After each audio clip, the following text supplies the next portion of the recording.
Krishnam Vande Jagat Gurum. I pray to the Guru of the Universe. Krishnam academy की ओर से Gita study की series में आज 7वें अध्याय से श्लोक नंबर 22 है। श्लोक है स तया श्रद्धया युक्त तस्य आराधनम हीयते लभते च तत् कामाय एव विहितानि ही तानि। Endowed with faith, the devotee worships the particular celestial god and obtains the objects of desire.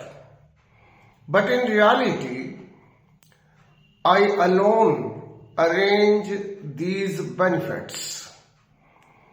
श्रद्धा से युक्त होकर भक्त किसी देवता विशेष की पूजा करता है और वांछित वस्तुएं प्राप्त करता है, परंतु वास्तव में ये सभी लाभ मेरे द्वारा ही प्रदान किए जाते हैं। इस श्लोक में अर्जुन को और अर्जुन के माध्यम से हम सबको भगवान समझा रहे हैं कि परमात्मा ही संपूर्ण ब्रह्मांड के स्वामी हैं। परमात्मा ही सभी भौतिक वस्तुओं के स्वामी हैं। परंतु जैसा कि पिछले श्लोक में कहा गया था कि लोग अपनी प्रवृत्ति के अनुसार, अपनी प्रकृति के अनुसार देवता विशेष की पूजा करते हैं और उनसे अपनी प्रकृति और अपनी प्रवृत्ति से मैच करती हुई वांछित वस्तुएं प्राप्त करते हैं। इससे कई बार ये भ्रम हो सकता है कि उस भक्त को वह भौतिक वस्तु उस अमुक देवता ने दी है। इस भ्रम को भगवान क्लियर कर रहे हैं। भगवान कह रहे हैं कि भक्त श्रद्धा से युक्त होकर देवता विशेष पर्टिकुलर सेलेशियल गॉड की पूजा करते हैं, उनसे अपनी मनचाही भौतिक वस्तुएं प्राप्त करते हैं, परंतु वास्तव में ये भौतिक लाभ मैं ही उन्हें प्रदान करता हूं। जैसा मैंने कहा कि परमात्मा संपूर्ण जगत के स्वामी हैं, संपूर्ण भौतिक वस्तुओं के मालिक हैं, तो फिर कोई और वे भौतिक वस्तुएं किसी और को कैसे दे सकता है? परंतु देवता वो आत्माएं हैं जिन्होंने भगवान की भक्ति की है और देवता पद को प्राप्त किया है। इसलिए अपने इन देव भक्तों के लिए भगवान उनके भक्तों के लिए वांछित वस्तुओं की व्यवस्था करते हैं या उन्हें प्रदान करते हैं। परंतु जो सच्चा भक्त है उसे चाहिए कि वो परमात्मा की भक्ति करे। भगवान ने देवताओं की भक्ति का विरोध नहीं किया है, परंतु देवताओं की भक्ति हमें अपने जीवन का सर्वोत्तम लक्ष्य प्राप्त करने में सहायक नहीं है। यदि हमें अपने जीवन का सर्वोत्तम लक्ष्य अर्थात परम सुख अर्थात परम आनंद यदि प्राप्त करना है तो हमें परमात्मा की शरण में जाना होगा।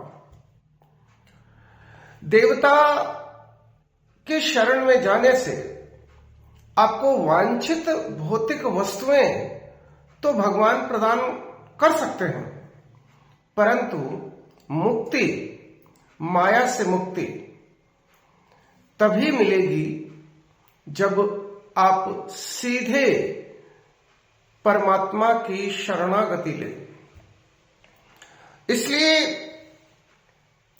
ये कहा जा सकता है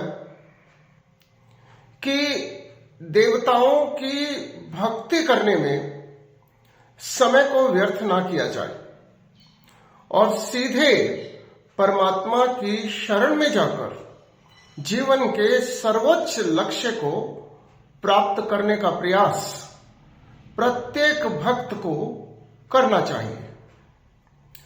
हम इस श्लोक के माध्यम से इस सत्य को भी समझ सकते हैं कि ये संपूर्ण चराचर जगत, ये अखंड मंडल, ये ब्रह्मांड सब परमात्मा का है। The whole universe is the manifestation of the supreme. और सुप्रीम ही यानी कि परमपिता परमात्मा ही इस संपूर्ण ब्रह्मांड के स्वामी हैं।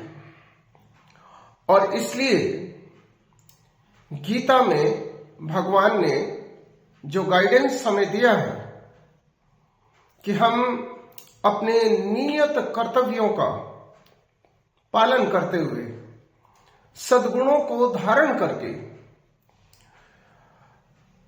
परमात्मा की भक्ति करें।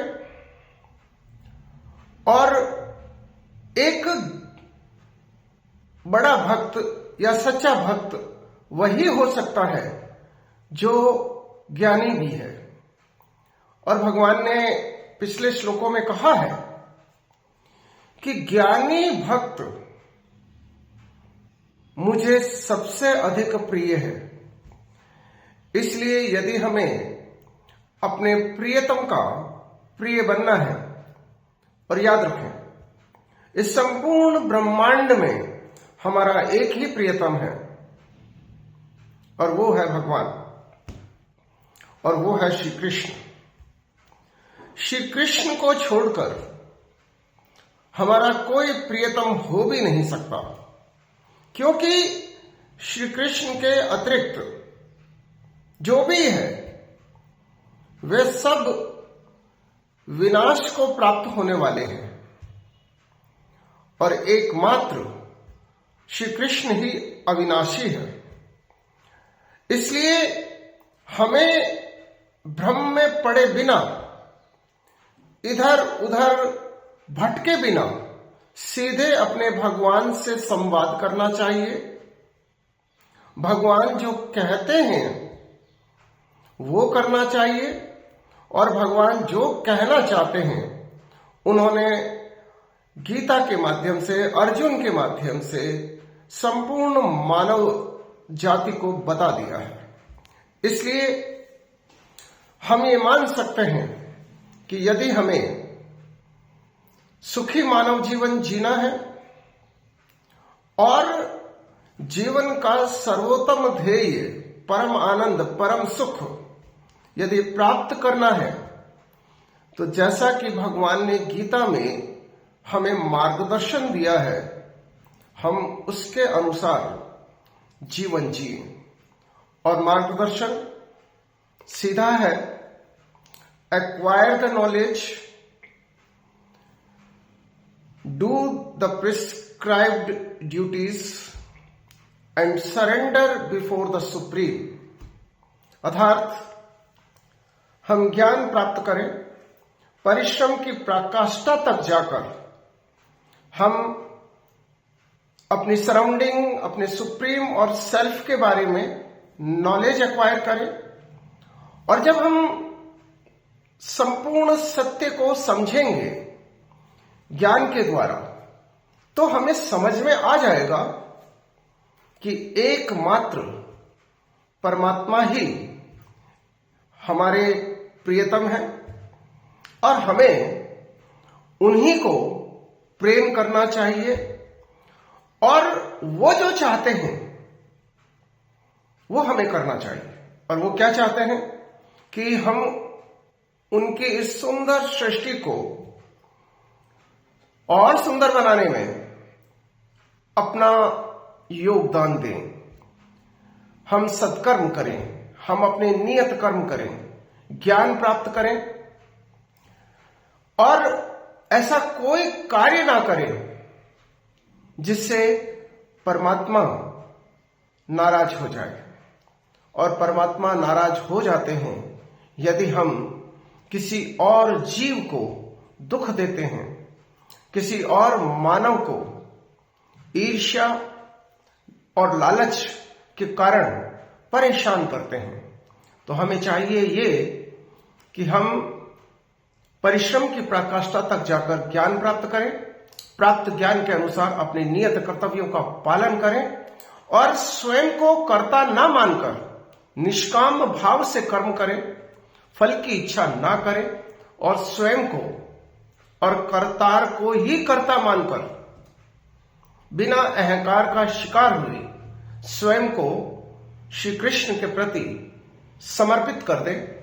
और श्री कृष्ण तो कहते हैं, सर्वान धर्मान परित्यज्य मामेकम शरणम व्रज अहम तुभ्यम सर्व पापेभ्यो मोक्षयामि मा शुच।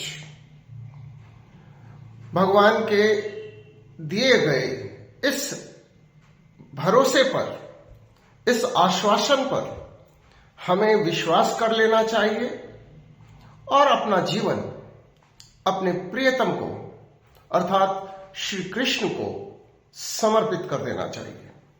जय श्री कृष्ण।